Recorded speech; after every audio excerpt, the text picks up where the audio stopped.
Philadelphia. I'm picking Boston to win the whole thing next year. That's Why- a hot why take. whoa? That's a summer Why hot whoa? take. Conference. I have some bad news. You're going to get your butts kicked this year by the Boston Celtics. They're going to win 67 games, and they're going to be up by 30 points in a lot of them. Me then, because I started the season saying Boston is going to the finals, and I'll say it again. The Bucks are not going to make it out the second round. They got to see the Boston Celtics in the second round. Do you understand that? And to me, it's all about with your team ingredients. I don't care what you're doing in the regular season. Do you have what I would call championship ingredients? Boston has the ingredients. Don't get caught up in the regular season. I don't know where Milwaukee goes from here because What do you Whoa, whoa, whoa, whoa. So is this over? No, listen, I think it's over. The Boston Celtics coming into the 2018-2019 season were expected to be a goliath of a team that was supposed to win 60 plus games, a team that was supposed to be the juggernaut of the East for the next decade or so, a team that was supposed to give the Warriors the best run for their money.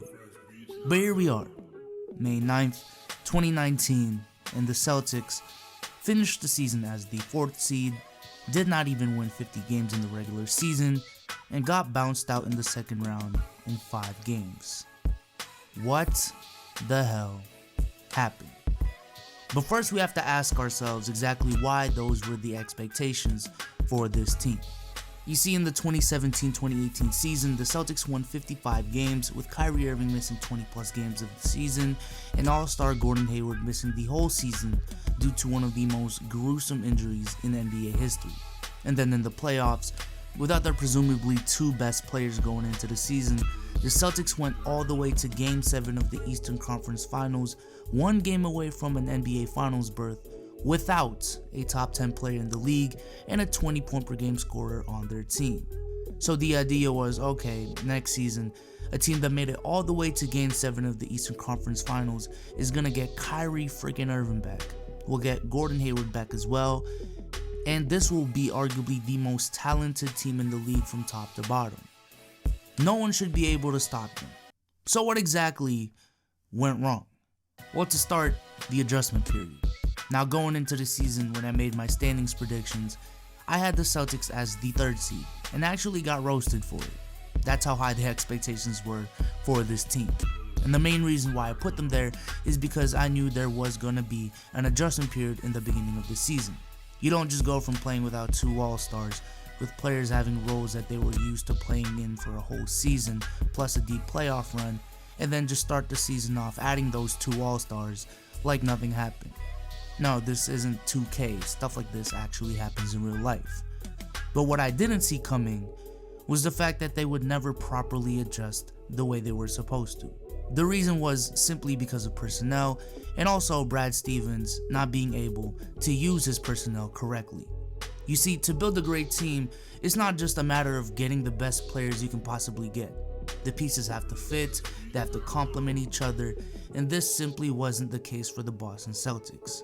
This is a team that is filled with way too many shot creators, and I've said this a long time ago. Now, why is that a problem? Take a look at the Rockets, for instance.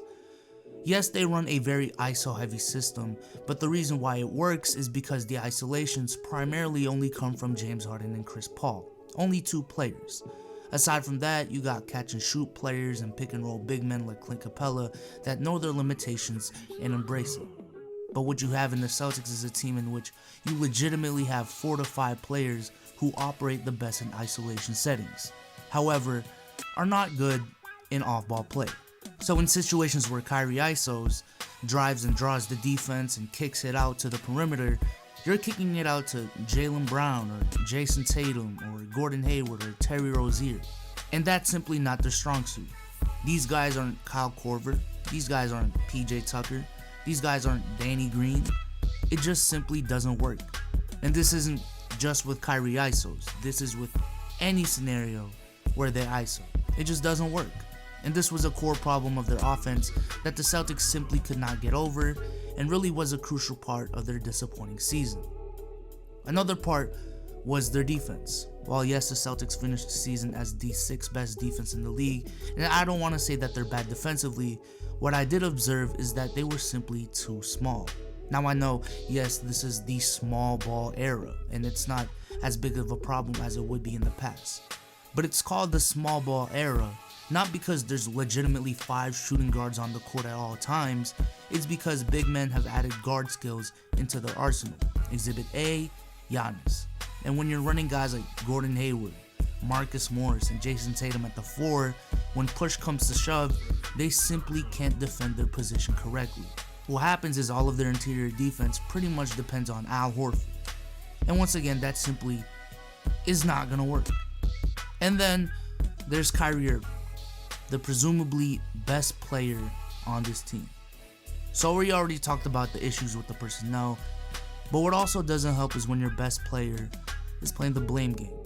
It also doesn't help when your best player is indifferent and has terrible body language. It doesn't help when your best player makes comments like, "I don't owe anyone shit," or continuously talks about the young guys as if they aren't ready for the moment, as if they didn't just go 3 rounds deep in the playoffs without you. It doesn't help when your mood and mindset changes so much after losing. Everyone was led to believe that he and the Boston Celtics were saving the best for the playoffs, and the first round really did suggest that. But then the second round hit, and while yes, the Bucks were favored and players like Terry Rozier, Gordon Hayward, and Jason Tatum did play horrible as well, but for Kyrie Irving to only average 20 points and 6 assists on horrific 35% shooting from the field and 22% from 3 from a player who you're expecting 24 to 26 points a game on 50, 40, 90 shooting from is absolutely devastating, and he needs to be held accountable. Now, this part I'm about to say is not about the Boston Celtics. It's about Kyrie Irving, and I just need to address it. Kyrie Irving is a player who's been giving a lot of leniency the past 2 years. He was viewed as the victim of the Cleveland situation, and Boston was supposed to be his opportunity to prove everyone that he can lead a team. And the Celtics believed that he could do that, to the point where they would trade their best player, the player that turned around their franchise, the player that played through ridiculous circumstances for him to be on the team. He was given all of the resources a player who wanted to lead a team could ask for: a good coach, a boatload of talent, a historical franchise. And I want to emphasize that this is not all Kyrie Irving's fault. But if Kyrie leaves Boston after he massively underperformed, after he was given the keys to the franchise, something that he wanted, and dips to be a second fiddle on another team, I can't help but perceive that to be one of the weakest moves in NBA history. It's not like Kevin Durant, where he won an MVP for OKC, gave them multiple top seeds in the Western Conference, and led them to the NBA Finals. It's not like LeBron, where he literally carried the team for the first half of his career and the management just couldn't surround him with talent. For a player who's trying to prove that he's a leader, for a player who's trying to prove that he's a superstar, for him to leave the Celtics after the way he performed, after all the resources he was given, him leaving this team should be perceived as one of the weakest moves in NBA history.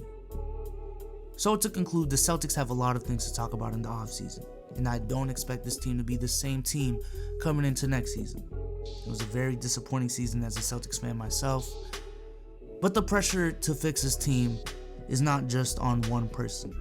It's on a multitude of people within the franchise, because this is a team that has way too much potential to just be wasted like that. But with that being said, I hope you guys enjoyed this video. I know this is a video that many are expecting me to make, and here it is. Year 1 of college is over. Summer 2019 is here, and we're about to make it lit. We have a lot of things to talk about just this week alone. Honestly, just from yesterday alone, because of the KD injury as well. We also have to talk about the future of the Celtics, the Rockets as well. We have a lot to talk about, ladies and gentlemen. But with that being said, if you like this video, leave a like on the video. Subscribe to the channel if you haven't already. But with that being said, I hope you guys enjoyed this video, and I'm out. Peace.